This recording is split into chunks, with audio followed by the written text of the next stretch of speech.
Assalamualaikum warahmatullahi wabarakatuh. Apa kabarnya soleh-soleha? Semoga selalu dalam keadaan sehat walafiat. Hari ini kita masuk ke pembelajaran tema 4, kewajiban dan hakku. Subtema 3, kewajiban dan hakku dalam bertetangga. Pembelajaran 4 dan pembelajaran 5.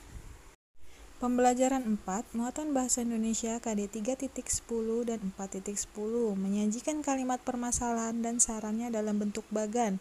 Ayo ingat kembali, sebuah informasi dalam teks pasti disajikan dalam bentuk kalimat utama dan kalimat pendukung. Informasi penting yang kita peroleh dapat kita tulis atau sajikan dalam bentuk bagan atau diagram. Bentuk bagan atau diagram tersebut memudahkan kita dalam mengingat informasi penting tersebut.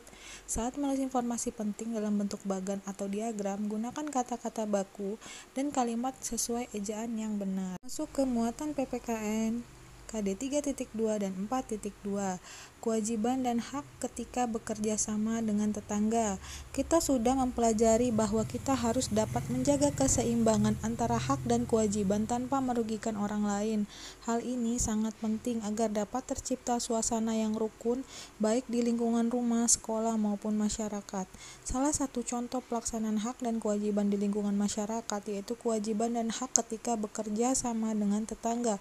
Contoh kewajiban tersebut antara lain adalah sebagai berikut. 1. Kewajiban mematuhi semua aturan saat bekerja sama di lingkungan masyarakat. 2. Kewajiban memelihara ketenangan dan keamanan saat bekerja sama di masyarakat. 3. Kewajiban ikut berpartisipasi dan bekerja sama dalam menjaga kebersihan di lingkungan sekitar.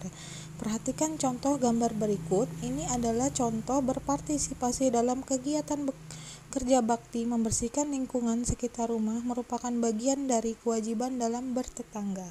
Semua kewajiban tersebut harus dilaksanakan sesuai peran dan kedudukan masing-masing di masyarakat. Setelah melaksanakan kewajiban, kita dapat memperoleh hak-hak kita sebagai bagian dari warga masyarakat. Hak-hak tersebut antara lain adalah sebagai berikut. 1. Hak untuk tinggal di lingkungan yang bersih dan sehat.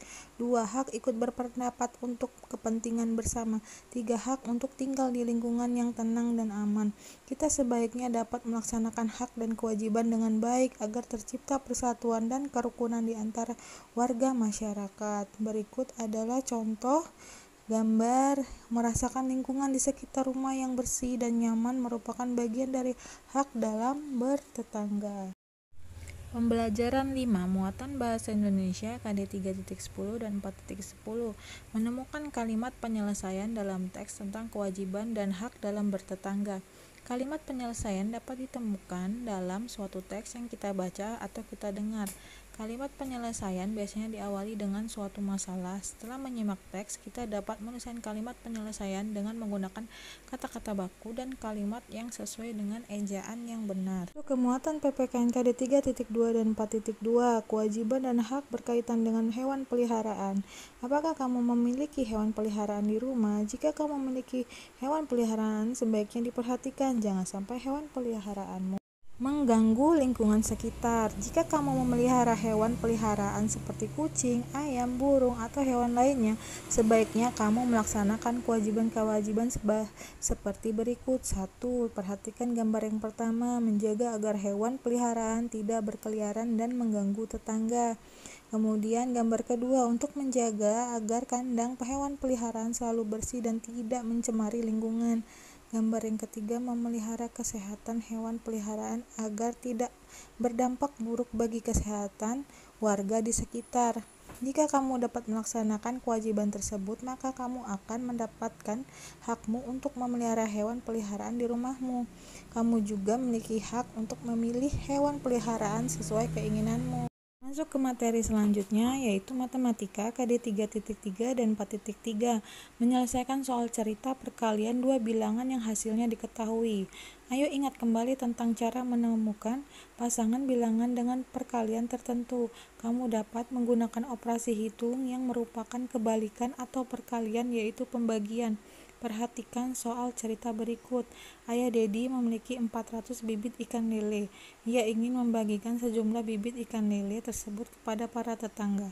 1. Berapa banyak tetangga yang akan menerima bibit ikan lele? 2. Berapa banyak bibit ikan lele yang akan diperoleh setiap tetangga? Permasalahan tersebut dapat dituliskan sebagai berikut. Banyak tetangga dikali banyak bibit ikan lele yang didapat setiap tetangga sama dengan jumlah bibit ikan lele. Misalnya banyak tetangga 40 orang, maka bibit ikan yang diperoleh tiap tetangga dapat ditentukan sebagai berikut. 40 dikali titik-titik sama dengan 400. Kemudian 400 dibagi 40 sama dengan 10. Jadi setiap tetangga akan memperoleh 10 bibit ikan lele. Sekian materi hari ini, Ibu akhiri. Wassalamualaikum warahmatullahi wabarakatuh.